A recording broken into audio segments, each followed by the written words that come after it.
Hello and welcome साथियों, मेरा नाम है दिलवीर सिंह खालसा और आज की क्लास में मैं आप सबका करता हूं स्वागत। साथियों, आज की क्लास में कुछ क्वेश्चंस करेंगे from the topic of economics. आप दोस्तों की डिमांड पर से ये क्लास लगा रहे हैं ताकि आपके पास क्विक रिवीजन हो जाए आपके आने वाले JKSB अकाउंटेंसी एंड फाइनेंस के लिए। जिन दोस्तों ने अभी तक चैनल को सब्सक्राइब नहीं किया उनसे गुजारिश करेंगे प्लीज़ चैनल को सब्सक्राइब कर दीजिए ताकि हर एक वीडियो की नोटिफिकेशन आप तक सबसे पहले पहुंच सके। जो साथी जुड़ रहे हैं उनसे गुजारिश करेंगे अपने दोस्तों के साथ लिंक को शेयर कर दीजिए ताकि टाइम रहते और दोस्त हमारे साथ जुड़ सकें। चलिए सर, सुपर फास्ट रिवीजन, चलिए जी रफ्तार से आपके आंसर आने चाहिए। Question number 1, what will be the effect of an increase in the wealth of an individual on the demand करो फॉर ए गुड। आप बताइए किसी पर्सन की सर इनकम इंक्रीज हो रही है तो उसकी वजह से डिमांड करो पर क्या असर होगा। डिमांड सर दो चीज़ों पर हमने आपको बोला है, एक तो अपनी अपनी अगर खुद की प्राइस चेंज हो रही है तो आपको मूवमेंट दिखाई देगी अलॉन्ग द डिमांड करो। अगर बाकी चीज़ों की प्राइस चेंज हो रही है या आपके पास टेस्ट प्रेफरेंस चेंज हो रहा है तो उसकी वजह से कंसेप्ट आपको देखने को मिलता है शिफ्ट इन द डिमांड करो। अब अगर इनकम बढ़ रही है तो ऑटोमेटिकली प्राइस आपके पास जो डिमांड है वो बढ़ जाएगी। Option number A correct answer आ जाएगा।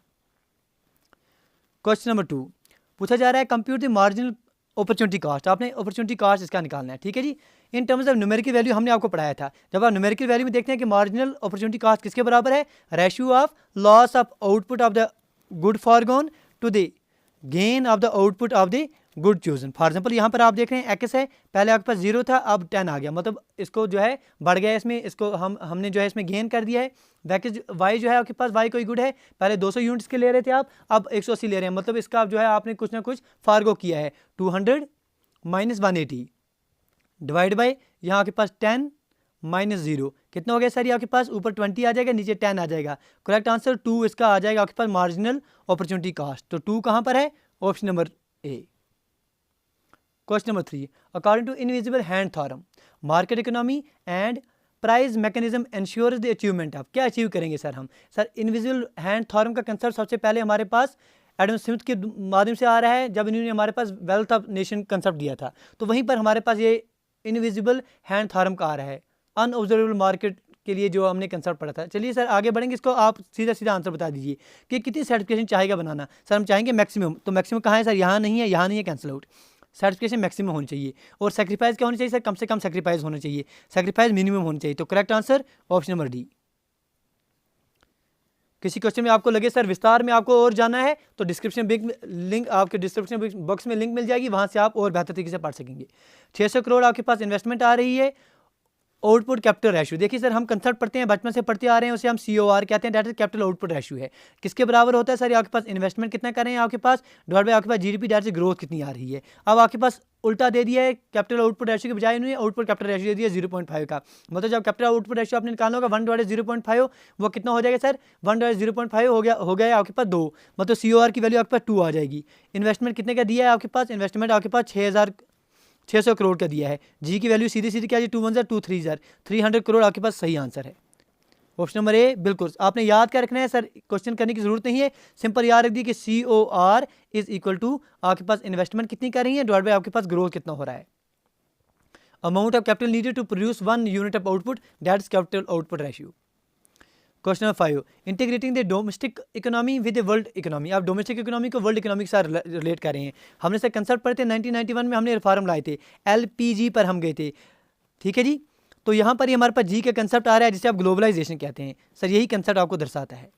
Question number 6, all the expenditure of the government which promote economic growth. वो सारे खर्चे गवर्नमेंट के जो इकोनॉमिक ग्रोथ को प्रमोट करेंगे वो क्या कहलाएंगे, developmental, revenue expenditure, non developmental या कैपिटल एक्सपेंडिचर। कंसेप्ट क्या दे रहे हैं आपको, कंसेप्ट में आपने बात पढ़नी है कि वो सारे खर्चे जिसमें आपके पास प्रमोट करें इकोनॉमिक ग्रोथ को। जब इकोनॉमिक ग्रोथ को प्रमोट करेंगे तो सीधा सीधा हम जो है डेवलपमेंट की तरफ जा रहे हैं सर, डेवलपमेंट एक्सपेंडिचर इसका आप आंसर मान सकते हैं।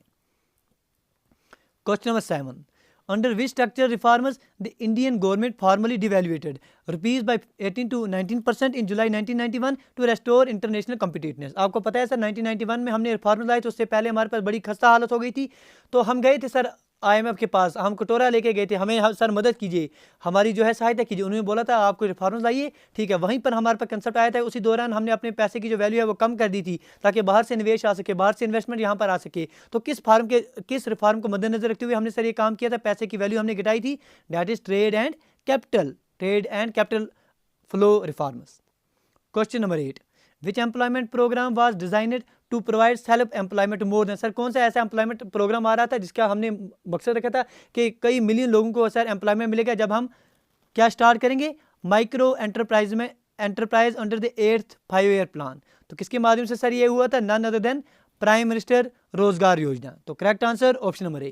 किसी दोस्त को लग रहा है सर तेज चल रहे हैं तो उससे गुजारिश करेंगे, डिस्क्रिप्शन बॉक्स में लिंक मिली है, विस्तार से आप दे सकते हैं, लेकिन एक दिन आपके एग्जाम में बचा है तो इससे आसान से इससे आराम से नहीं चल सकते।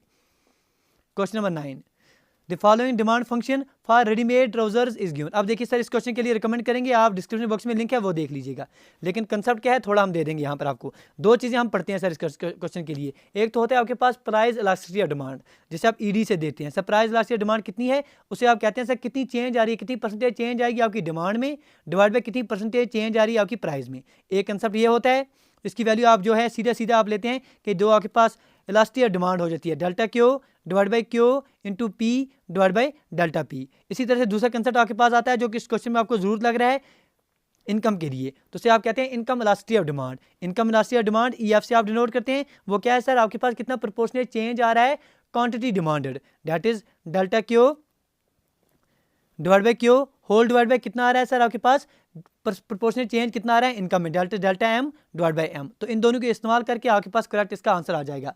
ठीक है जी, आप जो है डिस्क्रिप्शन बॉक्स में जाएंगे वहाँ पर लिंक मिल जाएगी, वहाँ से इस क्वेश्चन को आप बड़े विस्तार से आप देख सकेंगे।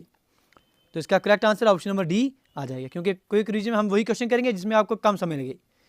The combination of two goods lying on the production possibility curve are attained if the given resources are. आप बताइए सर आपके पास दो गुड्स आपके प्रोडक्शन पॉसिबिलिटी करो पर हैं, this are attainable if given resources जो हैं आपके पास क्या होने चाहिए, and are also used with, sir given resource आपके पास क्या होने चाहिए, दिया आपके पास सर फुली एम्प्लॉयमेंट आपने करना है इनको, अच्छी बात है फुली एम्प्लॉयमेंट यहाँ भी है, इसका मतलब दे आपने कैंसिल कर दिया।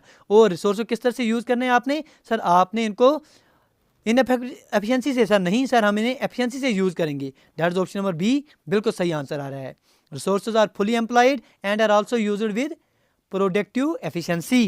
Question number 11, which source of the funds is classified as bank liability. Bank की लाइबिलिटी आप इनमें से क्या मानेंगे, क्या मानेंगे sir fixed assets, deposits, investment in government securities या एडवांसेस। तो करेक्ट आंसर क्या आ जाएगा सर, जो आपके पास डिपॉजिट्स हैं वही आपके पास बैंक जो लाइबिलिटी है आप मान सकते हैं।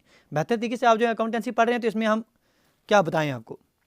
चलिए सर क्वेश्चन नंबर 12 आपके स्क्रीन के ऊपर, विच 5-year plan noted that the industrial production had increase by about 5 times। आपने बताना है किस इंडस्ट्रियल प्लान में, किस हमारे पास 5 ईयर प्लान में ये दर्शाया गया था कि इंडस्ट्रियल प्रोडक्शन है वो लगभग 5 times बढ़ी हुई है उस time. Option number A 4th 5-year plan, option B 1st 5-year plan, option C 2nd 5-year plan या option D 6th 5-year plan. Sir ये हमें बताया गया था 1980 to 1985 का जो आपके पास प्लान था, ये कौन सा प्लान था आपके पास सर, 6th 5-year प्लान जो था, ऑप्शन नंबर डी सही आंसर है। क्वेश्चन नंबर 13 आपके स्क्रीन के ऊपर, which crop has remained the main stay of the green revolution. Green revolution sir main crop आप इनमें से किसे मान रहे हैं, which has remained the main stay, option A wheat, rice, jowar, bajra. तो correct answer none other than option number A, that is wheat. रफ्तार से आपके आंसर आने चाहिए sir. The expenditure incurred by firm which can not be recovered are known as. ठीक है जी, आपने सर ये कंसेप्ट अकाउंटेंसी, आप कॉस्ट अकाउंटेंसी बड़े अच्छे से पढ़ रहे हैं, उसमें भी ये कंसेप्ट आपने पढ़ा हुआ है बेहतर तरीके से। वो एक्सपेंडिचर जो फिल्म को हो रहा है विच कैन नॉट, जो रिकवर नहीं हो सकता है, उसे आप क्या कहते हैं सर, उसे आप संक कास्ट कहते हैं। सेम कंसेप्ट पीए में भी क्वेश्चन आया था। Question number 15, which phase of law of variable proportion has been ruled out on the ground of technical inefficiency। Technical inefficiency के ग्राउंड पर कौन सा आप फेज जो है लॉ ऑफ वेरिएबल प्रोपोर्शन का निकाल देते हैं, बाहर निकाल देते हैं। लॉ ऑफ वेरिएबल प्रोपोर्शन बोलें, law of diminishing marginal returns बोलें, ये चीज़ें हमने पढ़ी हुई हैं। इसमें हमें बताते हैं कि आपके पास जो मार्जिनल प्रोडक्ट है पहले सर इंक्रीज होगा फिर फॉल होगा। इससे आप कंसेप्ट ये बड़े बेहतरीन तरीके से आपने जो है इसकी इक्वेशन भी, इसका ग्राफ भी हमारे साथ पढ़ा हुआ है। तो करेक्ट आंसर क्या आ जाएगा, और टेक्निकल इनएफिशिएंसी कहाँ पर देखने को मिलेगी यार आपको, नेगेटिव रिटर्न ऑफ फैक्टर। तो कोई भी फिल्म सर इस फेज में बनाने की जरूरत नहीं करता है। क्वेश्चन नंबर 16 आपके स्क्रीन के ऊपर, which condition holds for a commodity when the consumer is in equilibrium. जब कंज्यूमर इक्विलिब्रियम पर होगा तो कौन सी कंडीशन यहाँ पर आपको देखने को मिलेगी। कंज्यूमर इक्विलिब्रियम पर कहने का मतलब ये होगा कि ये वो वाली सिचुएशन हो जाएगी जब कंज्यूमर मैक्सिमम सेटिस्फाई होगा, लिमिटेड इनकम, और जो आपके पास जो उसकी टेंडेंसी होगी to change his way of existing expenditure sir वो बिल्कुल कम से कम होगी, कुछ भी नहीं होगी, मतलब वो पूरी तरह से सेटिस्फाई है, जो पैसा वो खर्चा रहा है, जो खर्च कर रहा है, उसके बदले जितनी चीज़ें उसे मिल रही हैं उसके बदले पूरे का पूरा सेटिस्फाई है। मतलब कंसेप्ट क्या आ जाएगा, मतलब सीधे से जो उसकी मार्जिन यूटिलिटी होगी वो उसके बराबर होगी जितना वो प्राइस दे रहा है, ये कंसेप्ट है। Question number 17, which institution is categorized as unorganized, इनमें से अनऑर्गेनाइज्ड किसे आप मानेंगे? कमर्शियल सर ये ऑर्गेनाइज्ड है, फाइनेंशियल सर ये ऑर्गेनाइज्ड है, फॉरेन बैंक ये ऑर्गेनाइज्ड है, लेकिन जो इंडिजीनियस बैंकर्स हैं इन्हें आप अनऑर्गेनाइज्ड गिन सकते हैं। Question 18, which market is categorised by competition among a few firms producing differentiated products. अब बताइए सर, कंपटीशन है, कुछ ही फिर्म्स हैं लेकिन अलग अलग डिफरेंशिएटेड प्रोडक्ट्स बनाने हैं। जब प्योर ओलिगोपोली तो है नहीं, क्योंकि आपके पास एक से ज़्यादा फिर्म आ रही हैं। परफेक्ट कंपटीशन तो है नहीं सर, एक जैसे आप प्रोडक्ट तो हो नहीं रही हैं। मोनोपोलिस्ट तो है नहीं रहा है। Correct answer option number B, क्योंकि डिफरेंशिएटर आ रहा है तो डिफरेंशिएटेड ही ओलिगोपोली आप मानेंगे। Question 19, what represents the difference between the price that one is willing to pay and the price one actually pays. तो बेहतरीन तरीके से हमने ये कंसेप्ट आपको दिया हुआ है कि वो price that one is willing to pay and जो एक्चुअली वो पे करे उसके बीच में जो प्राइस डिफरेंस आ रहा है उसे हम कंज्यूमर का सरप्लस कहते हैं। क्या कहते हैं? Consumer surplus. Correct answer option number C, ये चीज़ें पड़ी हुई हैं।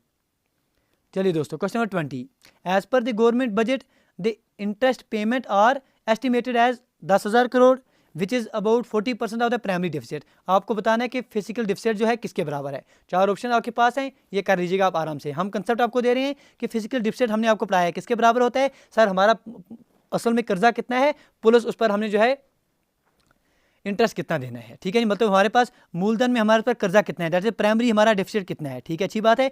प्लस सर जो इंटरेस्ट हमने ले लिया इस पर हमें इंटरेस्ट कितना देना पड़ेगा, इंटरेस्ट कितना इस पर देना पड़ेगा, इंटरेस्ट पेमेंट। ये कंसेप्ट हमारे पास है, इसी का इस्तेमाल करेंगे आंसर आ जाएगा। क्योंकि हमारे पास 10,000 करोड़ दिया गया था, ये क्या है सर 40% है किसका, प्राइमरी डिफिसिट। 10,000 करोड़ जो है वो आपके पास इंटरेस्ट दिया गया है, डेट इज इंटरेस्ट की पेमेंट यहाँ क्या आप लिखेंगे 10 की। प्लस आप जो प्राइमरी डिफिसिट है, प्राइमरी डिफिसिट किसके बराबर है 40% की वैल्यू सर 10,000 है। तो इसका मतलब सर जब 40% किसके बराबर है 2/5, 2/5 10 के बराबर सर 1 किसके बराबर 25 के बराबर। मतलब आपके पास प्राइमरी डिफिसिट किसके बराबर है सर 25,000 के बराबर। 25,000 प्लस 10,000 कितना हो गया 35,000 आपके पास। Correct answer option number A इसका सही आंसर है। करना क्या है, हम आपको फिर से एक बार बोल रहे हैं कि फिजिकल डिफिसिट किसके बराबर है। आपने प्राइमरी डिफिसिट कितना है आपके पास, असल कर्जा कितना है, प्लस आपके पास इंटरेस्ट कितना लग रहा है इस पर। तो ये इंटरेस्ट की वैल्यू दी गई है, प्राइमरी डिफिसिट 40% के हिसाब से आप निकाल देंगे तो करेक्ट आंसर आपके पहुंच जाएंगे। क्वेश्चन 21, बात हो रही है व्हेन एवरेज प्रोडक्ट, जब एवरेज प्रोडक्ट जो है it falls due to increase in the quantity of the variable product, तब क्या होगा, जब एवरेज प्रोडक्ट सर गिरना शुरू होगा। जब तक एवरेज प्रोडक्ट सर बढ़ता रहता है तब तक आपके पास जो मार्जिनल प्रोडक्ट है वो कंसेप्ट सही है। देखिए हमने आपको ये पढ़ाया है, जब तक आपके पास ये मार्जिन एवरेज प्रोडक्ट है, जब तक ये बढ़ता रहेगा तब तक आपके पास जो मार्जिन प्रोडक्ट से ज़्यादा होगा। लेकिन जिस पॉइंट से ये सर नीचे गिरना शुरू होगा, जिस पॉइंट से ये नीचे गिरना शुरू होगा उसके बाद आपके पास मार्जिन प्रोडक्ट जो है इससे कम आ जाएगा, मार्जिन प्रोडक्ट इससे कम आ जाएगा एवरेज प्रोडक्ट से। तो ये रिलेशन आपको फॉलो करनी चाहिए, that margin product should be less then average product. ये कंसेप्ट है, सारे सीखे हुए हैं। Question 22, which transaction is included in the capital account. आप देखिए सर बीओपी में 2 अकाउंट हम पढ़ते हैं, एक को आप कैपिटल अकाउंट कहते हैं, दूसरे को आप करंट अकाउंट कहते हैं। इनमें से आप कैपिटल अकाउंट में किसको इंक्लूड करेंगे बताइए सर। कैपिटल अकाउंट का क्या पेमेंट ऑफ डेब्ट सर पहला ही कंसेप्ट आ रहा है तो दूसरे पढ़ने की जरूरत ही नहीं है, क्योंकि पेमेंट ऑफ डेब्ट जो है हम कैपिटल अकाउंट में लेते हैं। ये डोनेशन हो गए, गिफ्ट्स हो गए, इंश्योरेंस हो गए, these all are included in the current account. Question 23, Fisher's जो इक्वेशन है exchange assumes that the transaction velocity circulation की क्या होनी चाहिए सर। फिशर की इक्वेशन हमने आपको क्या पढ़ाई थी, MV is equal to PT। हमने कहा था अगर आपके पास मार्केट में पैसा बहुत ज़्यादा आ जाएगा, ठीक है जी, उसकी वजह से इसकी जो पैसे की वैल्यू है वो बहुत ज़्यादा कम हो जाएगी, चीज़ों की प्राइस जो है वो बहुत ज़्यादा बढ़ जाती है। ये कंसेप्ट है, ये हमने पढ़ाया हुआ है। अब इसमें सर हम क्या मानते हैं कि जो ट्रांजैक्शन वेलोसिटी है वो क्या रहनी चाहिए सर, वो आपके पास कांस्टेंट रहनी चाहिए। That is option number B जो है इसका सही आंसर आ जाएगा, क्योंकि कुछ अजम्पशंस हैं, ठीक है जी, कुछ अजम्पशंस के इस्तेमाल आप करते हैं इसमें। जैसे हम मानते हैं constant velocity of money, constant value of transactions. Number तीसरी चीज़ प्राइस वैल्यू जो है वो आपके पास पैसिव फैक्टर के तौर पर काम करेगा। मनी जो है आपके पास मीडियम ऑफ एक्सचेंज के तौर पर काम करेगा। कांस्टेंट रिलेशन आनी चाहिए आपके पास करेंसी मनी में और बैंक मनी में। आगे आपके पास ये लॉन्ग पीरियड में चलना चाहिए। ये सारे कुछ अजम्पशंस हैं जो आपने याद रखने हैं। बाउंसर नहीं जानी चाहिए, क्योंकि अब आप बेहतर तरीके से आप जो है डिफेंड करना जानते हैं। चलिए सर क्वेश्चन नंबर 24 आपके स्क्रीन के ऊपर, if the price index for the current year is 150। आपके पास क्या दिया गया है sir, price index current year में दिया गया है। करंट ईयर में अब हमने क्या पढ़ा है सर, कंसेप्ट दो चीज़ें सर, प्राइस जो नेशनल इनकम है हम करंट प्राइस पर भी निकालते हैं सर, हम बेस प्राइस पर भी निकालते हैं, ठीक है जी। तो जब बात होती है आपके पास कंसेप्ट दिया जाता है कि करंट प्राइस जो इंडेक्स है, करंट प्राइस इंडेक्स सर, ये किसके बराबर होता है, ये आपके पास होता है सर नेशनल इनकम क्या आ रही है करंट प्राइस पर डिवाइड बाई नेशनल इनकम क्या आ रही है हमारे जो बेस ईयर होता है, ठीक है जी। तो यह कांस्टेंट ईयर जिसे आप कहेंगे, constant price, national income at current price divide national income eight base price. अब देखिए यहाँ क्या दिया गया है सर, 150 दी गई है, इसकी वैल्यू आप लिखेंगे 150, सीधा सीधा आपने निकालना क्या है, you have to calculate the national income at constant price. National income at constant price वो नीचे डिनोमिनेटर आपने जो निकालना है वो आप एन लिखेंगे सीधा, ऊपर की वैल्यू आपके पास 150 और 3 0 दी गई है। इसको सॉल्व करेंगे, ये 150 151 और 3 0 आपके पास आ रहा है, इंटू आपके पास 100 है तो मल्टीप्लाई कर दीजिए 100 को, 1 2 3 4 5 0, ठीक है जी, 1 2 3 4 5 0 आपके पास ऑप्शन नंबर डी इसका सही आंसर आ जाएगा, ठीक है जी। कंसेप्ट से पढ़ लिया, कंसेप्ट याद रखना है, सिर्फ ये एक बात याद रखिए कि आपके पास जो करंट प्राइस इंडेक्स आता है वो किसके बराबर होता है सर, नेशनल इनकम कितनी आ रही है करंट प्राइस पर डिवाइड बाई नेशनल इनकम कितनी आ रही है आपके कांस्टेंट प्राइस पर। ये रेशियो याद होगी तो क्वेश्चन आपके पास सीधा निकल जाएगा। Question 25, which committee pointed out that the concept of poverty is associated with socially perceived deprivation with respect to basic human needs. तो बेसिक कंसेप्ट है सर, इसको सीधा याद रख लेना है आपने, किस कमेटी ने रिकमेंड किया था उसे आप टेंडुलकर कमेटी कहते हैं, ऑप्शन नंबर सी सही आंसर इसका। Question number 26, under dash there is a large number of firms producing a homogeneous product. जो क्वेश्चन सर सीधा वन वर्ड आ रहा है जिसमें परेशानी नहीं है उसे हम सीधा बोल रहे हैं, कोई परेशानी नहीं होनी चाहिए इसमें। अंडर किस वाले ऑप्शन में आपके पास मानेंगे कि आपके पास लार्ज फिर्म्स हैं, काफ़ी फिर्म्स आपको देखने को मिलेंगी जो एक जैसे होमोजीनियस, जब होमोजीनियस की बात आएगी एक जैसे प्रोड्यूस कर रहे हैं और बहुत सारे फिर्म्स हैं तो आप परफेक्ट कंपटीशन की तरफ जा सकते हैं। तो correct answer option number B सही आंसर है। Question 27, which expenditure categorised as developmental expenditure. किस एक्सपेंडिचर को आप डेवलपमेंटल एक्सपेंडिचर मानेंगे, डेवलपमेंट हो रहा है सर, डेवलपमेंटल एक्सपेंडिचर हो रहा है, क्या आपके पास एक्सपेंडिचर ऑन इरिगेशन प्रोडक्ट्स आ सकता है सर, बिल्कुल सर पहला ही ऑप्शन में सही आ रहा है, दूसरे देखने की जरूरत ही नहीं पड़ेगी। क्यों, क्योंकि जो एक्सपेंडिचर आ रहा है इरिगेशन प्रोजेक्ट्स पर या आपके पास डेवलपमेंट प्रोजेक्ट में आप इंक्लूड करेंगे, डेवलपमेंट एक्सपेंडिचर में आप इंक्लूड करते हैं। Question number 28, which cost is represented by the difference between the origin and the intercept of the total cast करो। अब देखिए सर, टोटल कास्ट करो और जो आपके पास टोटल वेरिएबल, ये हमने कंसेप्ट पढ़ाए हुए हैं। ये देखिए सर, ये क्वेश्चन पूछा है आपसे, ये कंसेप्ट पूछा है कि भाई आप हमें बताइए ये आपके पास टोटल वेरिएबल कास्ट करो हो गया या आपके पास टोटल कास्ट हो गया, ये जो इंटरसेप्ट आ रहा है ये क्या दर्शा रहा है सर, ये सीधा सीधा टोटल फिक्स्ड कास्ट को दर्शा रहा है। क्योंकि आपको पता है सर टोटल कास्ट में आपके पास एक तो फिक्स्ड कास्ट आ रही है, दूसरा आपके पास वेरिएबल कास्ट आ रही है, तो ये जो इंटरसेप्ट आ रहा है ये किसको दर्शा रहा है, it represents the fixed cost, यही आपको पूछ रहा है। अल्फाज समझ आ जाएंगे क्वेश्चन के तो आप आंसर कर पाएंगे। और एक बात रखनी है कि ग्राफ आपको बनाने आने चाहिए, ये कंसेप्ट आपको आने चाहिए कि जब आपको पता होगी कि टोटल, जब आप टोटल वेरिएबल कास्ट की बात करेंगे तो सारा बेस से आ रहा है, तो उसके बाद टोटल कास्ट जो है वो आपके पास यहाँ से आ रहा है, ये जो कंसेप्ट है ये आपके पास टोटल, ये आपके पास फैक्टर, ये जो फिक्स्ड कास्ट का आ रहा है ये फिक्स्ड कास्ट हो गया है, ये आपके पास टोटल वेरिएबल कास्ट हो गया और ये आपके पास टोटल कास्ट हो गया। दोनों के इंटरसेप्ट जो है यहाँ पर, इसे आप फिक्स्ड कास्ट का कंसेप्ट मानेंगे। Question 29, which transaction included in the current account. अब बताइए सर, पीछे आपने कैपिटल अकाउंट में कौन आ गया वो ले लिया, इनमें से बताइए करंट अकाउंट में कौन सा आप इंक्लूड करेंगे। Commercial borrowings, imports of services, non resident depositors and option D आपके पास आ रहा है फॉरेन इन्वेस्टमेंट। तो करेक्ट आंसर इसका क्या आना चाहिए, मोस्ट अप्रोप्रिएट आंसर, क्योंकि जो इंपोर्ट्स ऑफ सर्विसेज हैं इसे आप करंट अकाउंट में गिनते हैं। देखिए सर बीओपी दो कंसेप्ट हमने पढ़े हैं, एक को आप करंट अकाउंट कहते हैं, दूसरे को आप कैपिटल अकाउंट कहते हैं। करंट अकाउंट में क्या क्या है sir, trade off goods, trade off services जो क्वेश्चन में आ गया है, और ट्रांसफर पेमेंट्स। जो आपका कैपिटल अकाउंट है इसमें आप फॉरेन इन्वेस्टमेंट ले सकते हैं, एक्सटर्नल असिस्टेंसेज हो गए, डिपॉजिट्स हो गए, बारोइंग्स हो गए, बाकी फ्लोज, ये कंसेप्ट आपने पढ़े हैं।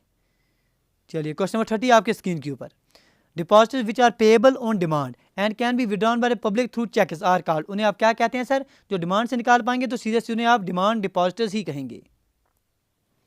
Question number 31, which measure of macroeconomic stabilization program stressed that containment of the public expenditure is essential। कौन सा ऐसा सर मेजर्स आ रहे हैं इकोनॉमिक स्टेबलाइजेशन के लिए, क्योंकि मैक्रो इकोनॉमिक स्टेबलाइजेशन हमने कंसेप्ट पढ़े थे 1991 में, ये कंसेप्ट देखने को मिले थे। डैट उसने ये दर्शाया था कि containment of the public expenditure जो है बहुत ज़रूरी है, लाजमी है, लेकिन जो गवर्नमेंट कैपिटल एक्सपेंडिचर है कि सोशल आपके पास जो सेक्टर्स हैं वो करटेल नहीं करने चाहिए। ऑप्शन ए क्या फिजिकल कोरिलेशन आ रहा है, improving the balance of payment वो पोजीशन, कंट्रोल ऑफ इन्फ्लेशन या डिसइन्वेस्टमेंट। तो इसे हम कंसेप्ट देते हैं सर फिजिकल कोरिलेशन का। ऑप्शन नंबर ए बिल्कुल सही आंसर क्वेश्चन नंबर 31 का। चलिए दोस्तों, बिल्कुल थकना नहीं आप दोस्तों ने। Question number 32 in stage thought, sir तीसरी स्टेज में हम चले गए हैं। ठीक है जी, हमने बेहतर तरीके से सर ये पढ़े होते हैं, ये सारे के सारे कंसेप्ट थॉट स्टेज पर हम चले गए हैं। अगर आपको याद होगा कुछ इस तरह का जो है हम ग्राफ बनाते हैं हमारे लॉ वेरिएबल प्रोपोर्शंस का, इस तरह ग्राफ आता है सर कुछ, ये सॉरी ये थोड़ा ये हिसाब यहाँ आपको देख देते हैं।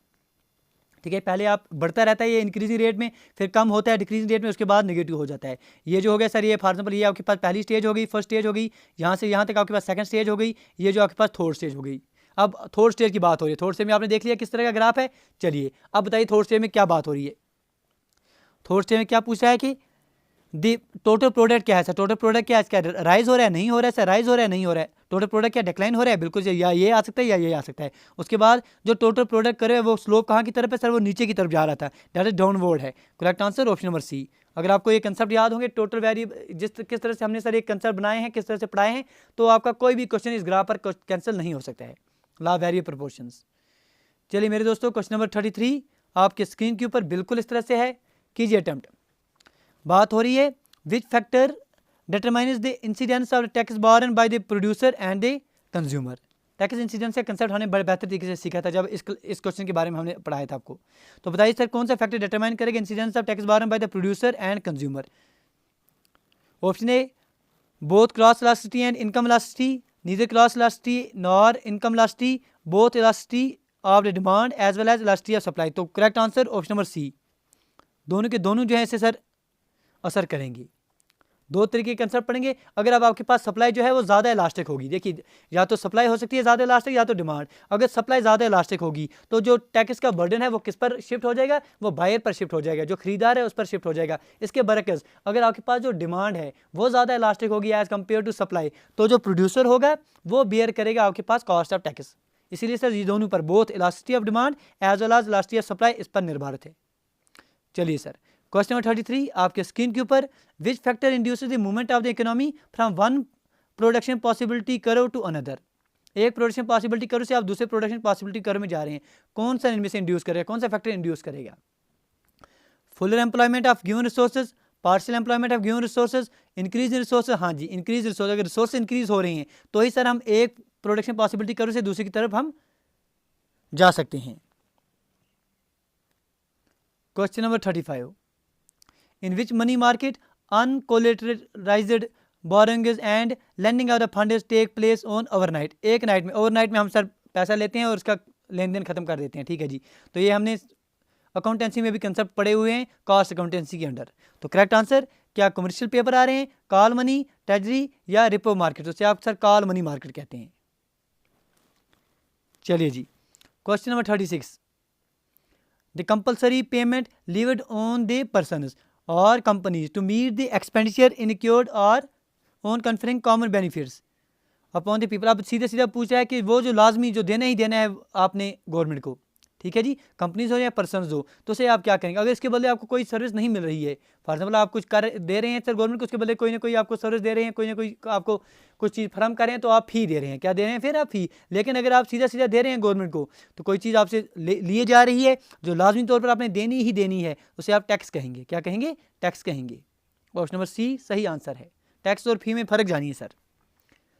चलिए दोस्तों क्वेश्चन नंबर 37 आपकी स्क्रीन के ऊपर for an inferior good income effect of the change in money income of the consumer is. अब देखिए सर गुड्स दो तरह के हैं, एक तो इन्फीरियर गुड्स हैं, एक तो आपका नॉर्मल गुड्स हैं। नॉर्मल गुड्स में क्या होगा, आपकी इनकम बढ़ गई उनकी डिमांड बढ़ जाती है। इन्फीरियर गुड्स में क्या है, आपकी इनकम बढ़ गई उनकी डिमांड कम हो जाती है। ठीक है जी, आप सर अभी आप स्टूडेंट हैं, ठीक है, कल आप बेहतरीन तरीके से आपका एग्जामिनेशन अच्छा हो जाएगा।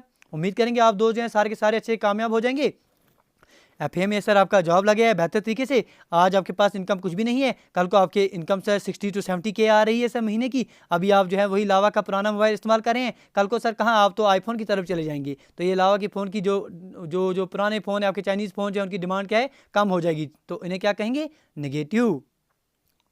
तो correct answer option number A सही आंसर है क्वेश्चन नंबर 37 का। Question 38 The proportion of population who are multi dimensionally poor, वो हिस्सा पॉपुलेशन जो मल्टी डायमेंशनली पोर हैं उसे हम किसके माध्यम से काउंट करते हैं सर, उसे हम हेड काउंट रेशियो कहते हैं। जो चीज़ें पढ़ी हैं उस पर टाइम बर्बाद नहीं करना है सर, सीधा आपका आंसर आना चाहिए। The wants which are considered to be unlimited, वो ख्वाहिशें, वो वांट जो आपके पास अनलिमिटेड मानी जाती हैं, उन्हें आप क्या कहते हैं सर, उन्हें हम इकोनॉमिक्स में एंड्स कहते हैं। क्या कहते हैं, ends. Question number 40, the new industrial policy 1991 gave the firms automatic permission for the direct foreign investment, कितने तक, up to what percent, foreign equity कितने तक सर बोला जाता है। 1991 में कब तक, कितने, किस हद तक हमने सर इजाज़त दी थी, up to what percent of the foreign equity. Option A 99, option B 75, option C 51 या ऑप्शन डी आपके पास आ रहा है सर 49, नन अदर देन 51% की सर इजाज़त दी गई थी। याद रखने वाली चीज़ है, याद रख दीजिएगा। Question 41, suppose there are two goods, मानी सर दो गुड्स हैं, आपके पास एक गुड एक्स है, दूसरा आपके पास वाई है। What will be the effect of the fall in the price of good X on a budget constant line. आपने बताना है कि एक्स की प्राइस अगर कम हो रही है तो बजट कांस्टेंट लाइन पर क्या असर होगा। क्या पढ़ा है हमने सर कंसेप्ट, बड़े बेहतरीन तरीके से हमने आपको सिखाया था। क्या बोला था हमने कि बजट कांस्टेंट के लिए हमने सर इक्वेशन दी थी, या आपके पास बजट कांस्टेंट की लाइन आ रही है। इन मैक्सिमम केस हम कहते हैं sir P1x1 plus times P2x2 should be equal to M, या तो इन जनरल तो हम कहते हैं sir should be less than और इक्वल टू एम, तो हद हो गई, मैक्सिमम केस पर हम लेंगे इज इक्वल टू एम। अब आपको बोला है सर यहाँ पर फॉर एग्जाम्पल एक्स आपके पास कोई चीज़ है, ये गुड है, यहाँ पर आपके पास वाई गुड है।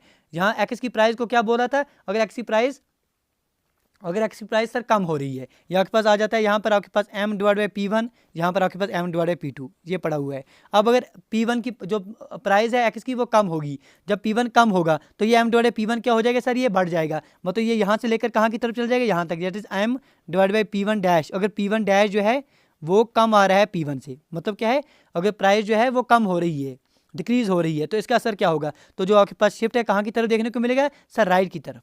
यही आपको बोल रहा है यहाँ पर क्वेश्चन में, बताइए, यही क्वेश्चन बोल रहा था कि दो गुड्स एक्स और वाई हैं, अगर आपको एक्स की प्राइस कम हो रही है, fall in price of x और बजट कांस्टेंट पर क्या होगा, जो इंटरसेप्ट होगा सर एक्स एक्सिस पर, वो एक्स की तरफ, वो राइट साइड की तरफ शिफ्ट हो जाएगा। ऑप्शन नंबर सी बिल्कुल सही आंसर है क्वेश्चन नंबर 41 का। क्वेश्चन 42 पूछ रहा है, आप बताइए sir value added by the firm be from the given data. आप रिकमेंड करेंगे इस क्वेश्चन को, आप जो है डिस्क्रिप्शन बॉक्स में लिंक मिल जाएगी, वहाँ से आप सॉल्व कर दें। कंसेप्ट क्या है, वैल्यू एडेड के लिए हमने क्या बोला होता है सर, वैल्यू एडेड के लिए आप लेंगे सर सेल कितनी हो रही है, प्लस आप इसमें देखेंगे सर टोटल चेंज कितना आएगा इन्वेंट्री में, आप माइनस करेंगे जो इंटरमीडिएट गुड्स इस्तेमाल कर रहा है। फॉर एग्जाम्पल किसकी निकालनी है हमने, चलिए सर कर ही लेते हैं आपके लिए जल्दी में, बी के लिए हमने निकालना है। तो बी देखिए, बी की सेल कितनी है सर 800, लिख लिया हमने सर 800। तो इंटरमीडिएट गुड्स इस्तेमाल कितना कर रहा है, ये परचेज फ्रॉम ए हो गया, कितना ले रहा है sir purchase from A, sir ये 240 ले रहा है, माइनस करेंगे इसमें 240, ठीक है जी। तो चेंज इन इसका स्टॉक कितने में, चेंज कितना आ रहा है इसके स्टॉक में, क्लोजिंग स्टॉक कितना है सर बी का 140 माइनस, तो ओपनिंग स्टॉक कितना है बी का 180, दोनों का फर्क कितना आ गया सर माइनस में 40, तो माइनस 40 यहाँ भी कर दीजिए। तो अब आंसर कितना आ जाए, 800 में से 200 आपने काट दिए, 600 में से 80 काट दिए, तो 520 जो है इसका सही आंसर आना चाहिए। देखिए ऑप्शन कोई आ रहा है, ऑप्शन बी इसका सही आंसर आ जाएगा। विस्तार से जानना है तो आपके पास लिंक पड़ी हुई है sir. Question number 43, which factor is considered as a primary और original factor of production. Primary या original factor of production sir किसे मानते हैं सर, हम लैंड को ओरिजिनल या प्राइमरी फैक्टर ऑफ प्रोडक्शन मानेंगे। चलिए मेरे दोस्तों, question number 44, value of money is inversely proportional to. हमने पढ़ा सर इक्वेशन, क्या पढ़ी थी हमने, MV is equal to PT। हमने कहा था अगर आपके पास पैसा बढ़ जाएगा मार्केट में, ऑटोमेटिकली उसकी वैल्यू सर कम हो जाएगी, या ऐसा कहें कि पैसा बहुत ज़्यादा आ जाएगा तो प्राइस चीज़ों की जो है वो बढ़ जाती है। अब बताइए वैल्यू ऑफ मनी इनवर्सली किसके साथ आ रही है, प्राइस लेवल के साथ, ठीक है जी। अगर चीज़ों की कीमत बहुत ज़्यादा होगी तो हम कहेंगे सर पैसे की वक़्त कुछ नहीं है, इसकी सर औकात कुछ नहीं है, इसकी वैल्यू कुछ नहीं है। Question number 45, which system of the rationing talks about the principle of first come first serve. First come first serve sir हम जो है लाइन में लिखते हैं, क्विक का कंसेप्ट सबको आता है।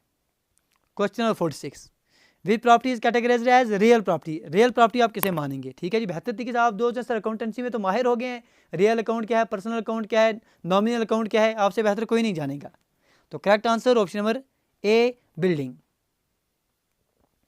Question number 47, when earning is dash normal rate of return on the capital and other costs, then the firm earns positive income economic profit। जब firm अर्न कर रही है पॉजिटिव इकोनॉमिक प्रॉफिट। तो कौन सी कंडीशन होनी चाहिए? तो अर्निंग क्या होनी चाहिए सर? अर्निंग जो है ज़्यादा होनी चाहिए, इज़ हायर देन, अर्निंग ज़्यादा होनी चाहिए। तो correct answer option number B. बिल्कुल जी। 3 सेकंड का ब्रेक आप दोस्तों के लिए, सांस ले लीजिए। चलिए मेरे दोस्तों, क्वेश्चन नंबर 48 आपके स्क्रीन के ऊपर। Which are the following concept is meant to determine the usual activity status of sample covered by this survey. अब देखिए सर, जब पूरे का पूरा हम पर्सन की बात कर रहे हैं तो कौन सा इनमें से आप कंसेप्ट लेंगे? Determine the usual status of sample covered by this सर्वे। तो उसे क्या आप करंट मंथली सर टाइम की बात जब आएगी तब इन तीनों में से आप लेंगे। जब जनरल बात आएगी तो आप यूजुअल स्टेटस ऑफ अनएम्प्लॉयमेंट के बारे में बात करेंगे। ऑप्शन नंबर डी दैट इसका सही आंसर आ रहा है। चलिए जी, हम बोलेंगे नहीं आपको लाइक करने के लिए और आप दो जो हैं करेंगे नहीं। क्यों सर? हम सर फ़ख्र से बोलते हैं। हम कहाँ से बिलोंग कर रहे हैं सर? हम जम्मू एंड कश्मीर से बिलोंग कर रहे हैं और हम दोस्तों की ये जो है हमारे सर ब्लड में ही है ये चीज़। हम सर देखेंगे मज़े से, ना सब्सक्राइब करेंगे और ना हम दो जो हैं लाइक करेंगे। ठीक है, बेहतर तरीके से करते रहिए सर, बेहतर तरीके से यही चलना चाहिए। Question number 49, which are following is an objective of monetary policy. Monetary policy की इनमें से ऑब्जेक्टिव क्या है? मॉनेटरी पॉलिसी बेहतर तरीके से सर हमने पढ़ा है। क्या इंपॉर्टेंट पढ़ा? मोटे मोटे तौर पर हमने सर 4 ऑब्जेक्टिव पढ़े होते हैं। क्या क्या सर हमने पढ़ा होता है? सर ये कंट्रीब्यूट करता है स्टेबिलिटी ऑफ जीडीपी, ये कंट्रीब्यूट करता है अटेन अचीव एंड मेंटेन आपके जो लो अनएम्प्लॉयमेंट है, ये मदद करता है ताकि मेंटेन किया जा सके प्रिडिक्टेबल एक्सचेंज रेट बाकी कंट्रीज के साथ। तीसरा मदद कर, चौथा कंसेप्ट इसमें आता है सर ये मैनेज इन्फ्लेशन के लिए मदद करता है। तो इन्फ्लेशन को कंट्रोल में रखने के लिए, बाकी कंट्रीज के साथ एक्सचेंज रेट को सर मेंटेन करने के लिए, आपके लो अनएम्प्लॉयमेंट को हासिल करने के लिए और जीडीपी को स्टेबल रखने के लिए ये सर योगदान देता है। तो exchange rates of instability, economic growth, तो सीधा सीधा जीडीपी के रिलेटेड हमारी बात आ गई इकोनॉमिक ग्रोथ, तो आप सीधा सीधा इसका हम एक मकसद मान लेंगे।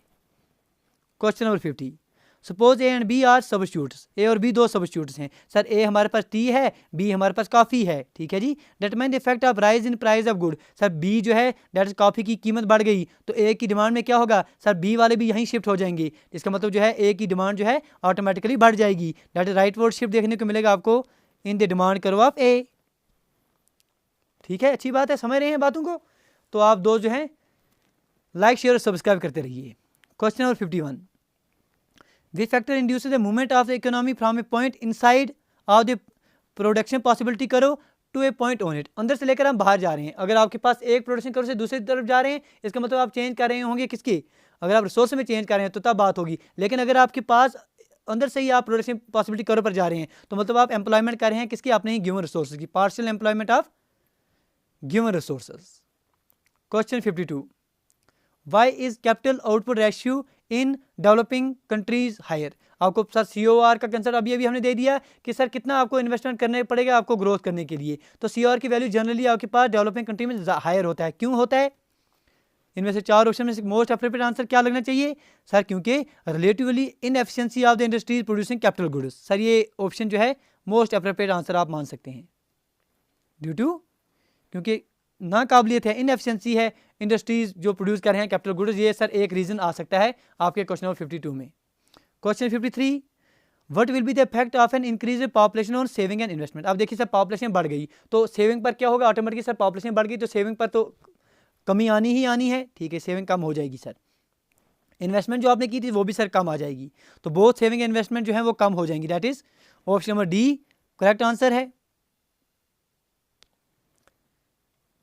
Question number 54, the usual state unemployment rate is. जब हमने अभी आपको पढ़ाया कि usual state unemployment rate sir ये क्या है? सर ये आपके डेली रेट में नहीं आ रही है, टाइम रेट में नहीं आ रही है, मंथली रेट में नहीं आ रही है। हाँ जी, ये पर्सनल रेट में आप कंसीडर करते हैं। Question number 55, which are the following measures talk about abolishing intermediatory interest in land and transfer of land to actual tillers of the soil. British rule में सर जो आपके पास एक्चुअल टिलर्स थे उन्हें आप ओनर्स ऑफ लैंड नहीं मानते। ज़मींदारी concept था, royalty concept था, ये हमने देखा थी। तो इसके लिए हमने सर आगे चल के रिफॉर्मर्स लाए थे जिन्हें आप लैंड रिफॉर्मर्स का नाम देते हैं और जम्मू कश्मीर में भी इनका असर काफ़ी हद तक आपको देखने को मिला था। चलिए मेरे दोस्तों, क्वेश्चन नंबर 56 आपके स्क्रीन के ऊपर बिल्कुल इस तरह से है। For normal goods the income effect whether produced by change in the price of the goods और increase in the money income is. आप देखिए सर नॉर्मल गुड्स हैं तो आपकी इनकम बढ़ गई तो उसकी वजह से क्या होगा? आपकी प्राइस, आपकी डिमांड में क्या होगा सर? पॉजिटिव इफेक्ट देखने को मिलेगा सीधा सीधा। ऑप्शन नंबर सी इसका सही आंसर है। इनकम बढ़ गई आपकी तो आपकी डिमांड जो है ऑटोमेटिकली जो नॉर्मल गुड्स है उनकी बढ़ जाती है। Question 57, which assumption holds for the law variable proportion. Law variable proportion जो अभी हमने आपको ग्राफ भी बना के दे दिया था, उसमें सर कौन सा इनमें से अजम्पशन फॉलो करता है? Option number A, effect of change in output due to change in variable factor can not be easily determined, cancel out करेंगे। This law applies to various fields like production, consumption, distribution. ठीक है जी। It operates in long run. Correct answer इसका क्या आ सकता है? Most appropriate answer that is state of technology जो है हम अज्यूम करते हैं ये गिवन है, ये सेम रहेगी, तो इस तरह हम जो है इसको बना सकेंगे। Question 58, which are the following illustrates the three basic economic concept. इनमें से कौन सा सर तीन बेसिक इकोनॉमिक जो कंसेप्ट हैं? That is scarcity of resources, choice of society from the opportunity set and opportunity cost, इसको दर्शाता है। Option number A, production possibility curve, option B, law of supply, option C, indifference curve, या option D आपके पास law of demand. Sir इन तीनों के इसके साथ लेना देना नहीं है। करेक्ट आंसर प्रोडक्शन पॉसिबिलिटी करो ही आपके पास ये दर्शाएगा। Question number 59, dash represents the amount of good Y which the consumer has to give for the gain of an additional unit of X so that his level of certification remain same. अब बताइए sir, वो चाहता है कि कितना Y को उसने देना होगा ताकि एक्स में थोड़े बढ़ोतरी करे, तो सेम सर्टिफिकेशन में रहे, उसे आप क्या कहते हैं सर? उसे हम MRS का कंसेप्ट जानते हैं। MRS मतलब marginal rate of substitution.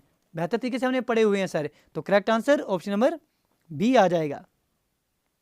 Question number 60, which resource is classified as non renewable. अब बताइए सर, ये बड़ा मुश्किल क्वेश्चन है। नॉन रिन्यूएबल रिसोर्स इनमें से कौन सा है? नॉन रिन्यूएबल सर हमारे पास जो डिपॉजिट है पेट्रोलियम है, ये नॉन रिन्यूएबल है। अगर ये रिन्यूएबल सोर्स होती तो क्या बात होती? चलिए जी। Question 61, dash refers to a mechanism whereby on the one hand borrowers manage to obtain short form loanable funds and on the other hand lenders succeed to getting credit worthy borrowers for their money। तो एक हाथ से sir देने का काम आ रहा है, दूसरे हाथ से लेने का काम आ रहा है, तो कहाँ पर ये कंसेप्ट देखने को मिलेगा सर? ये सारी बातें हमें मनी मार्केट में देखने को मिलती हैं। तो ये क्वेश्चन पर हम क्यों तेज चल रहे हैं? क्योंकि ये सर आप अकाउंटेंसी में भी कंसेप्ट बड़े बेहतरीन तरीके से पढ़ चुके हैं। चलिए sir, which are following recognizes and protected property rights. इनमें से सर कौन सा ऐसा ऑप्शन आ रहा है जो रिकॉग्नाइज करता है और प्रोटेक्ट करता है प्रॉपर्टी राइट्स? ठीक है जी। ट्रेड के लिए सर बहुत लाजमी चीज़ें दो हम पढ़ते हैं मार्केट इकोनॉमी में। एक तो हम कहते हैं सर प्रॉपर्टी राइट्स, दूसरे को हम कहते हैं markets. Property rights and market. Property rights क्या है? These are the social arrangements that govern ownership, use and disposal of resources, goods और सर्विसेज। तो ये पढ़े हुए हैं सारे कंसेप्ट, मान लेंगे आप मार्केट इकोनॉमी इसका सही आंसर। मार्केट इकोनॉमी दो चीज़ें हम याद रखते हैं, एक तो हम बात जाते हैं सर प्रॉपर्टी राइट्स पर, दूसरी हमारी बात जाती है सर मार्केट पर। मार्केट वो इदारा है जहाँ पर प्रोड्यूसर्स, बायर्स और सेलर्स आपको देखने को मिलेंगे, इंटरेक्ट करेंगे। Which are the following is classified as revenue expenditure. इनमें से आप रेवेन्यू एक्सपेंडिचर किसे कहेंगे? एक्सपेंडिचर स्टील प्लांट, क्या ये रेवेन्यू है? एक्सपेंडिचर पब्लिक हेल्थ, बिल्कुल सर, ये जो पब्लिक हेल्थ पर आ रहा है उसे आप रेवेन्यू ही मानते हैं, तो आगे देखने की जरूरत नहीं पड़ेगी। Question 64, what was the threshold limit of assets that a firm must possess to classify as MRTP? देखिए सर, मोनोपोलीज, रिस्ट्रिक्टिव ट्रेड जो आपके पास प्रैक्टिस से बड़े बेहतरीन तरीके से हमने पढ़ाए थे जब हमने ये कंसेप्ट आपको दिया था।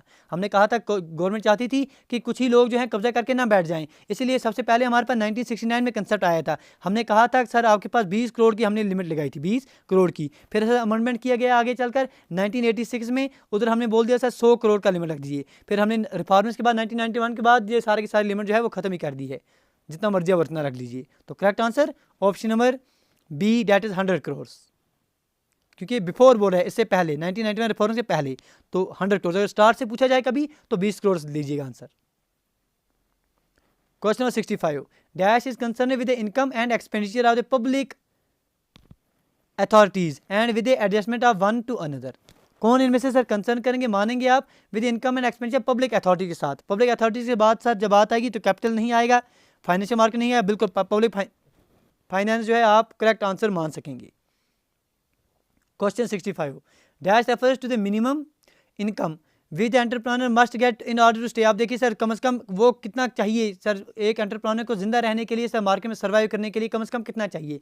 उसे आप क्या कहेंगे सर? उसे हम कहेंगे नॉर्मल प्रॉफिट। नॉर्मल प्रॉफिट के ऊपर जो है उसे आप सुपर की तरफ जाएंगे, लेकिन फिलहाल तो उन्हें जिंदा रहने के लिए, सर्वाइव करने के लिए सर काम करना है, तो उसे आप नॉर्मल प्रॉफिट कहेंगे। क्वेश्चन 66 हो गए सर, आगे बढ़ेंगे।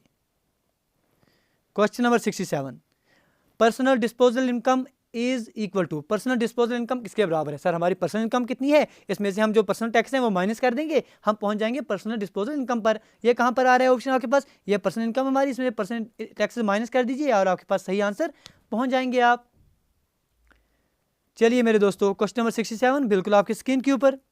विच measure has been adopted by the Indian government? किसके लिए? मैक्रो इकोनॉमिक स्टेबलाइजेशन प्रोग्राम 1991 में, इकोनॉमिक रिफॉर्म। देखिए सर, दो तरह के प्रोग्राम्स हमने 99 में स्टार्ट किए थे। एक तो आपको कहते थे मैक्रो इकोनॉमिक स्टेबलाइजेशन प्रोग्राम्स, दूसरे को हमने नाम दे दिया था स्ट्रक्चरल एडजस्टमेंट्स के लिए। जो आपके पास पहले वाले थे, जो स्टेबलाइजेशन पर हम गए थे, जो मैक्रो इकोनॉमिक स्टेबलाइजेशन मेथड्स थे, उन्हें आप शॉर्ट रन मेजर्स मानते थे ताकि रेस्टोर किया जा सके आपको बीओपी को, और इसके साथ साथ जो आपके पास इन्फ्लेशन है उसको कंट्रोल किया जा सके। तो ये जो मकसद आ रहे हैं मैक्रो इकोनॉमिक स्टेबलाइजेशन मेजर्स, इनमें एक मकसद ये था कि आपके पास इन्फ्लेशन जो है उसे कंट्रोल किया जा सके। इसके साथ साथ दूसरा मकसद इसमें यह था कि आपके पास जो बीओपी आ रहा है, जो आपके पास बैलेंस ऑफ पेमेंट है, उसको रेस्टोर किया जा सके। ये दो चीज़ें आपने याद रख लेनी है, शॉर्ट टर्म मेजर्स थे, दूसरे जो आपके पास स्ट्रक्चरल एडजस्टमेंट थे वो आपके पास लॉन्ग टर्म मेजर्स थे।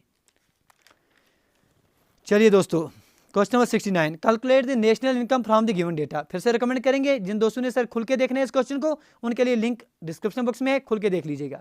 तब मोटे मोटे तौर पर कंसेप्ट क्या दिया गया है, क्या आपने निकालनी क्या है सर? नेशनल इनकम निकालनी है, ठीक है जी। National income from the given data, national income के लिए आपने कंसेप्ट हमने जो आपको दिए हैं वो याद रख दीजिएगा। क्या पढ़ना है सर नेशनल इनकम में? देखिए सर, मोटे मोटे तौर पर आपको हम बता देते हैं, एक बार रिवाइज कर देते हैं। नेशनल इनकम के लिए आप क्या करते हैं, देखिए जो भी चीज़ें आप देश में प्रोड्यूस कर रहे हैं वो जीडीपी हो गया, ठीक है जी। जीडीपी में आप जो चीज़ें सर नेट फैक्टर इनकम, मतलब सर जो चीज़ें आप यहाँ से बाहर ले जा रहे हैं वो माइनस करेंगे, जो बाहर से यहाँ आ रही हैं वो ऐड करेंगे, ठीक है जी। जो आप इंपोर्ट कर रहे हैं माइनस जो आप यहाँ से एक्सपोर्ट कर रहे हैं माइनस कर दिया, आप कहाँ पहुँच गए? नेट फैक्टर इनकम पर पहुँच गए। जो जीडीपी में से आप नेट फैक्टर इनकम ऐड करेंगे तो आप पहुँच जाएंगे सर जिसे आप कंसेप्ट देते हैं, मतलब सर ये कंसेप्ट हो गया। ये आपके पास जीडीपी था, ये देश के अंदर जो आपने प्रोड्यूस किया था, इसमें आपने ऐड कर दिया जो देश के अंदर जो बाहर से आ गया सर अंदर, उसको ऐड कर दिया।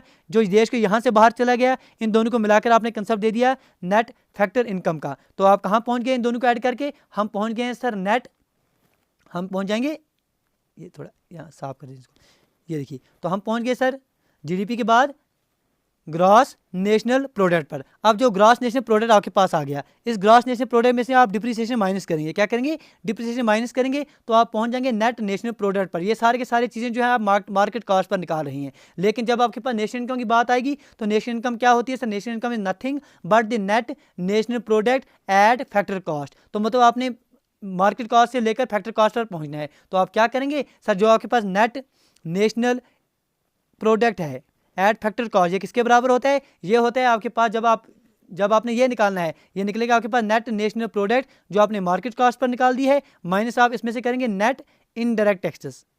इनडायरेक्ट टैक्सेस जब आप इसको कर देंगे तो यही वैल्यू आपके पास नेशनल इनकम की आ जाएगी। ये सर मोटे मोटे तौर पर हमने बोल दिया, जिन दोस्तों ने खुल के देखने इस क्वेश्चन को आप कर लेंगे। तो करेक्ट आंसर जब आप इसको सॉल्व करेंगे आपके पास 1260 बन के आ जाएगा।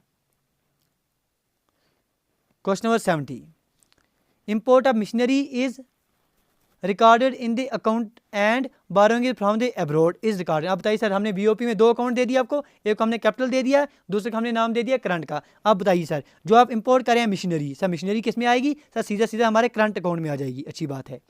जो आपके पास आगे आ रही है बोरोइंग फ्रॉम द अब्रॉड, जो कर्जा ले रहे हैं बाकियों से लायबिलिटी बढ़ रही है हमारी, तो हम उसे कैपिटल अकाउंट में ले लेंगे। तो current plus capital, current plus capital कहाँ है? नहीं है, नहीं है, नहीं है, और यहाँ पर ऑप्शन नंबर सी बिल्कुल सही answer.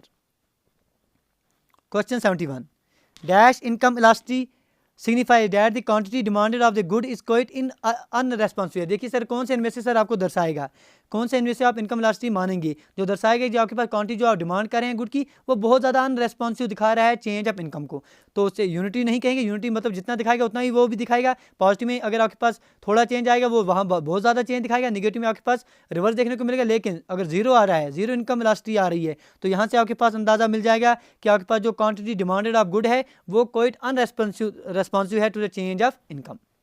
Question number 72, which are the following is categorized as macro economic study. अब मैक्रो में आप क्या गिनेंगे?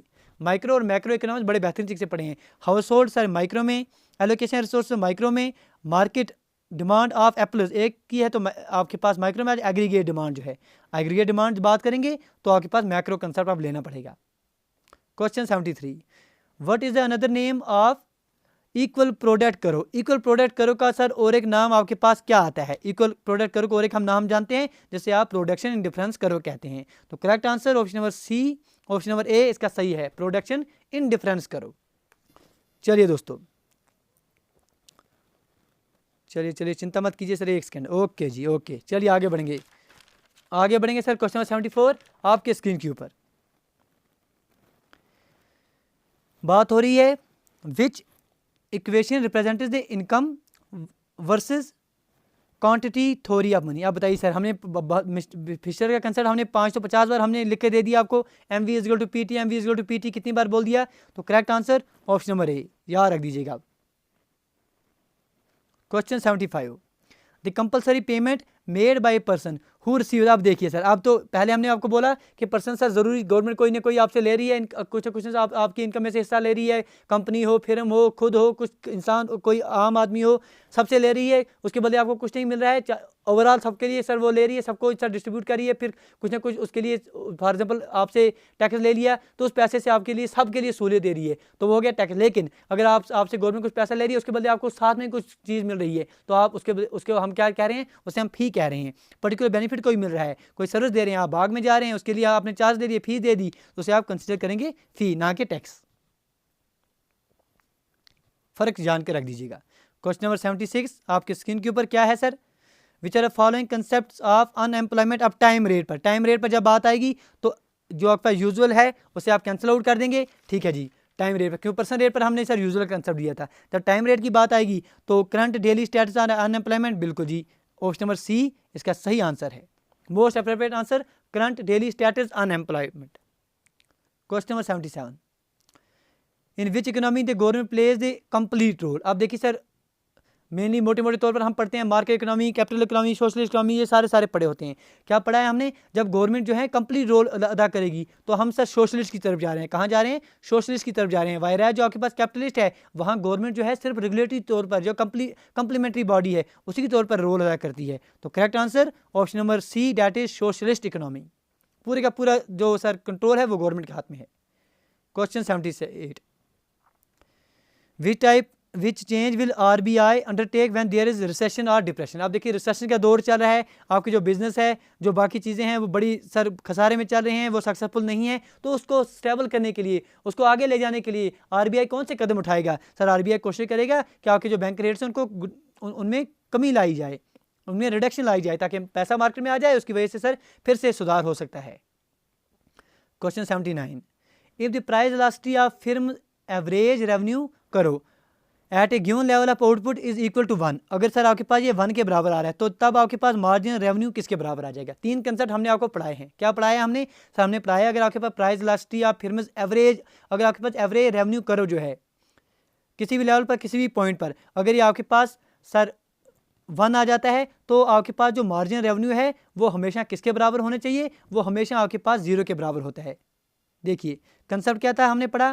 कंसेप्ट हमने पढ़ा है कि मार्जिनल रेवेन्यू जो है वो हमेशा आपके पास पॉजिटिव होगा एट एनी पॉइंट और आउटपुट जहां पर आपके पास जो इलास्टिसिटी का कंसेप्ट है, एवरेज रेवेन्यू करो जो है, इट्स ग्रेटर देन 1। इसके बाद दूसरा कंसेप्ट हम पढ़ते हैं कि मार्जिनल रेवेन्यू जो है वो हमेशा आपके पास नेगेटिव आएगा, when the elasticity of average revenue करो जो है वो लेस देन 1 आ जाएगा। तीसरा कंसेप्ट हम पढ़ते हैं कि मार्जिनल रेवेन्यू जो है वो आपके पास 0 आ जाएगा, corresponding to unit elasticity of average revenue करो। तो क्योंकि यहाँ पर यूनिट दिया गया था, 1 दिया गया था, इसी वजह से मार्जिनल रेवेन्यू कितना आ जाएगा सर? 0 के बराबर आ जाएगा। Question number 80, the marginal utility of good divided by the price of the good किसके बराबर है सर? कंसेप्ट हमने पढ़ा है, किसे आप क्या कहते हैं सर? हम कंसेप्ट पढ़ चुके हैं इक्वी मार्जिनल यूटिलिटी का। वहाँ हमने आपको इक्वेशन भी करके दी थी, अगर आपको याद होगा। जिन दोस्तों ने सर क्लासें देखी उनको सब याद है। क्या पढ़ाया हमने सर? हमने पढ़ा है कि मार्जिन यूटिलिटी ऑफ मनी या मार्जिन यूटिलिटी ऑफ एक्सपेंडिचर, ठीक है जी, MU ऑफ ई जो हम कहते हैं, इज इक्वल टू, ये किसके बराबर होता है? ये होता है सर आपके पास, ये इक्वल होता है margin utility of goods, that is MU of some good Z ले लिया आप, divide by the price of that very good. That marginal जो आपके पास यूटिलिटी निकलेगी मनी की, ये किसके बराबर आ जाएगी? मार्जिन यूटिलिटी जो इस गुड की आ रही है डिवाइड बाय इस प्राइस ऑफ गुड। तो यही पूछा जा रहा है कि मार्जिन यूटिलिटी ऑफ गुड ये जो आ रहा है डिवाइड बाय प्राइस, ये किसके बराबर है सर? ये आपके पास मार्जिन यूटिलिटी ऑफ मनी आ जाता है। That is option number B सही आंसर है। चलिए जी, क्वेश्चन नंबर 81 आपके स्क्रीन के ऊपर, which model state is that for the rapid industrialization, कौन सा मॉडल सर हमें दर्शाता है कि अगर आपको ज़बरदस्त तरीके से रैपिड इंडस्ट्रियलाइजेशन करनी है कंट्री में, तो कंट्री को ये लाजमी है, it aims at developing basic industries, वो इंडस्ट्रीज आपको बढ़ानी पड़ेगी जो मशीनें बना रही हैं, मशीनों पर ज़्यादा जोर दे रही हैं, ठीक है जी, to make machine needed for the further development. तो हमने सर कंसेप्ट पढ़ा था, आपके जो सेकंड ईयर प्लान था उसमें हमारे दोस्त आ रहे थे जवाहरलाल नेहरू साहब के, जिन्हें हम महाबलोन्स कहते थे, बेहतरीन तौर के उनके दोस्त थे, उन्होंने ये कंसेप्ट आपको दिया था, सेकंड 5 ईयर प्लान में ये कंसेप्ट देखने को मिला था। Question number 82, which agriculture strategy was put into practice for the first time in India in the kharif season, ठीक है जी, 1986 के खरीफ सीजन में कौन सा स्ट्रेटजी आपको देखने को मिली थी? Option A high yielding variety program, बिल्कुल सर, हम सब ग्रीन रेवोल्यूशन की तरफ जब गए थे तो हाई यील्डिंग वैरायटी प्रोग्राम का हमने जिक्र दिया था।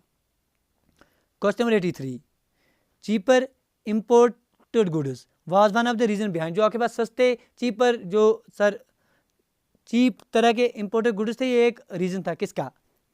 ग्रोइंग अनएम्प्लॉयमेंट का, अनबैलेंस्ड ग्रोथ का, स्प्रेड ऑफ कंज्यूमरिज्म का, या आपके पास low level of industrial growth. तो सर ये सीधी सीधी बात आपको आ रही है कि low level of industrial growth, इसका एक असर, उसका एक फैक्टर यही आ सकता है। Question number 84, which major will increase the national income and employment when the economy is fully utilizing its given resources, जब कोई भी इकोनॉमी पूरे तौर पर यूटिलाइज कर रही है अपने गिवन रिसोर्सेज को, तो कौन सा मेजर आप देखने को मिलेगा? विच मेजर जो है आपको इंक्रीज करेगा नेशनल इनकम को? Higher capital accumulation, decrease in aggregate demand, increase in aggregate demand, या टेक्नोलॉजिकल डिग्रेडेशन? तो correct answer option number A, that is higher capital accumulation. Capital accumulation हमने आपको पढ़ाया था, it refers to an increase, कितनी increase आ जाएगी आपके एसेट्स में, चाहे फिर वो इन्वेस्टमेंट के माध्यम से हो या आपके प्रॉफिट्स के माध्यम से हो, and is one of the building blocks of capitalist economy. Question 85, the total cost of A film is increase by ₹450, ठीक है जी, किसी फिल्म की जो टोटल कास्ट है वो 450 से हमने बढ़ा दी। वैन, जब उसकी प्रोडक्शन जो है इंक्रीज हो रही है 12 से लेकर 15 तक, मतलब चेंज कितने का आ रहा है सर? 3 का चेंज आ रहा है। पूछा जा रहा है आप हमें मार्जिनल कॉस्ट निकाल के दे दीजिए, फाइनल चेंज आ रही है, फाइनल माइनस इनिशियल करके आपको 450 दे दिया गया है, ठीक है जी। प्रोडक्शन इंक्रीज कितनी हो रही है सर? 12 से लेकर 15, माइनस मतलब आपके पास चेंज कितने का आ रहा है? 15 में से 12 कितने का हो गया सर? 3 का हो गया, 3 150, डेट इज आपके पास जो चेंज आ रही है मार्जिनल कॉस्ट ऑफ प्राइस में कितने का आ गया सर? 150 का। Most appropriate answer option number C, ठीक है जी। चलिए सर, कोई बात नहीं है, सीधे सीधे चलते रहिए आप। Question number 86, when the two goods are perfect substitutes of each other, जब दो गुड्स परफेक्ट सब्स्टिट्यूट्स होंगे। कोशिश करें सर तेज चलने में, तो आप भी कॉपरेट कीजिए। When the two goods are perfect substitutes of each other, दो गुड्स कोई परफेक्ट सब्स्टिट्यूट्स होंगे एक दूसरे के, तो जो इंडिफरेंस करो है वो क्या होता है सर? इंडिफरेंस करो सूरत में हमारे पास एक स्ट्रेट लाइन होता है। तो correct answer option number A, that is सही आंसर आप मानेंगे। Question number 87, fill up the following schedule based on the given information, आपने ये जो है इन्फॉर्मेशन भरनी है। देखिए सर, ये मतलब फर्स्ट और सेकंड की अननोन वैल्यू है, ये आपने निकालनी है। क्या पढ़ा होता है हमने कंसेप्ट? हमारे पास कंसेप्ट होता है सर मार्जिन किसके बाद आ जाएगा? मार्जिन प्रोडक्ट जो है एमपी, ये किसके बराबर है? ये आ जाएगा टोटल प्रोडक्ट सम एक्स पर value minus total product at x minus 1 pi divide by labour, आपके पास एक्स पर कितना निकलेगा माइनस लेबर आपके पास एक्स माइनस 1 पर कितना निकलेगा। यही कंसेप्ट यहाँ लगाएंगे। देखिए सर, अगर आप यहाँ देखें 12, ये 12 की वैल्यू कितनी आ जाएगी? 12 is equal to I minus 10 divide by यहाँ 2 माइनस 1, यहाँ सॉल्व कीजिए, आई की वैल्यू कितनी आ जाएगी सर? 22 आ जाएगी, ठीक है। सिमिलरली यहाँ पर सॉल्व कीजिए कि जो यहाँ पर सेकंड है इसकी वैल्यू कितनी आ जाएगी? 36 minus I divide by 3 minus 2, आई की वैल्यू आपने 22 निकाल दी, इसको सॉल्व कीजिए और सेकंड की वैल्यू जो है आपके पास 14 आ जाएगी। 22 और 14 कहाँ पर आ रहा है सर? ऑप्शन नंबर डी इसका सही आंसर। चलिए जी आगे बढ़ेंगे। Question number 88, from the information given below determine interest payment, आपने इंटरेस्ट निकालना है सर। अभी हमने आपको पढ़ा दिया, क्या पढ़ा दिया? फिजिकल डेफिसिट किसके बराबर है सर? आपके पास प्राइमरी डेफिसिट आपके पास कितना है प्लस आपके पास इंटरेस्ट कितना है, यही बात है। अब आपके पास प्राइमरी डेफिसिट कितने का दिया है? प्राइमरी डेफिसिट सर 8000 का दिया गया है। फिजिकल डेफिसिट कितने का है सर? 11000 का है। मतलब आपके पास जो इसकी वैल्यू है, ये जो आपके पास प्राइमरी डेफिसिट सर आपके पास 8000 है, ये जो है इसकी आपके पास वैल्यू जो है 11000 है। तो मतलब यहाँ आई की वैल्यू कितनी आ जाएगी? 8 + 3 सीधा 3000 आना चाहिए। तो correct answer option number A सही आंसर है। Question 89, which concept involves the decision of making choice among the multiple wants that are to be satisfied, बताइए सर उसे आप क्या कहेंगे? विच कौन सा ऐसा ऑप्शन आपके पास आ जाएगा, which involve decision making choice among multiple wants that are to be satisfied. तो उसे आप क्या कहते हैं सर, उसे आप प्रॉब्लम ऑफ चॉइस कहते हैं। Option number B that is correct answer इसका आ जाएगा। क्यों, क्या, क्योंकि आपके पास, आपको पता है सर, रिसोर्सेज जो हैं वो लिमिटेड हैं, इसीलिए प्रॉब्लम ऑफ चॉइस की जो है आपको देखने को मिल सकता है। Question number 90, changes in dash effect the credit creation by the bank through altering the cost of credit. किसमें सर, किसमें बैंक किसमें चेंज कर सकती है सर, सीधा सीधा बैंक जो है आपके बैंक रेट में चेंज कर सकती है।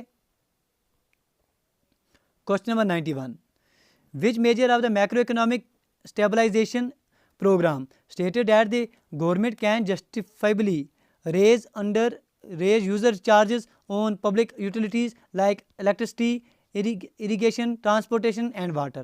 तो उसे आप क्या कहते हैं, पहला क्वेश्चन भी इस पर पढ़ चुके हैं, ऐसा ही उसे आप फिजिकल एडजस्टमेंट का कंसेप्ट देखते हैं। तो क्वेश्चन नंबर 91 ऑप्शन नंबर सी।